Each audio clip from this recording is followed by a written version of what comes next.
চলতি বছরের জানুয়ারি-ফেব্রুয়ারি মাসে অপারেশন আয়রন ওয়াল নামে এক অভিযান চালিয়ে অধিকৃত পশ্চিম তীরের জেনিন, তুলকারেম, নূর শামস ক্যাম্পের প্রায় ৩২,০০০ বাসিন্দাকে বাস্তুচ্যুত করে ইসরায়েলি বাহিনী।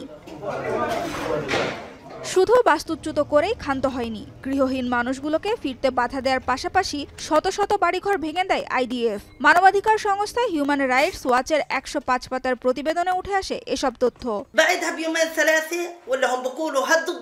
في جيراننا ضربوا على عيال هدوا دورهم واحنا لزق بالجيران ولا احنا ملاحقين لا للاكل ولا للشرب ولا للدواء ولا مصاريف اي شيء ملاحقينه।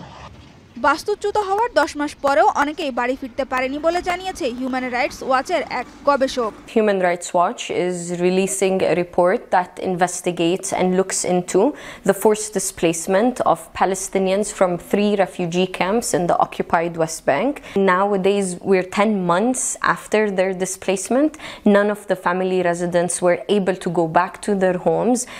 Their homes have been completely destroyed and demolished, so there's no home to actually go back. পশ্চিম তীরে এমন বর্বর আচরণ যুদ্ধাপরাধ এবং মানবতা বিরোধী অপরাধ আখ্যা দিয়েছে হিউম্যান রাইটস ওয়াচ। ইসরায়েলি বাহিনীকে জবাবদিহির আওতায় আনার পাশাপাশি নির্যাতন বন্ধে প্রয়োজনীয় পদক্ষেপ নিতে আন্তর্জাতিক সংস্থাগুলোর প্রতি আহ্বানও জানিয়েছে মানবাধিকার সংস্থাটি। এদিকে পশ্চিম তীরে অভিযানের নামে নেতানিয়াহু বাহিনীর ধরপাকড় চলছেই, নিরীহ ফিলিস্তিনিদের নির্বিচারে গ্রেপ্তার করা হচ্ছে, আর গাজা উপত্যকা জুড়ে একের পর এক হামলা চালিয়ে হত্যা করা হচ্ছে বেসামরিক নাগরিকদের।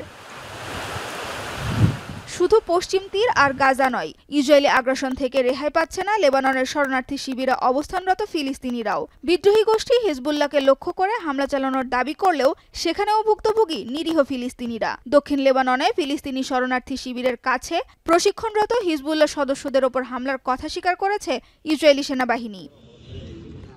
সানজিদা ইসলাম তন্নি, এখন বিশ্ব।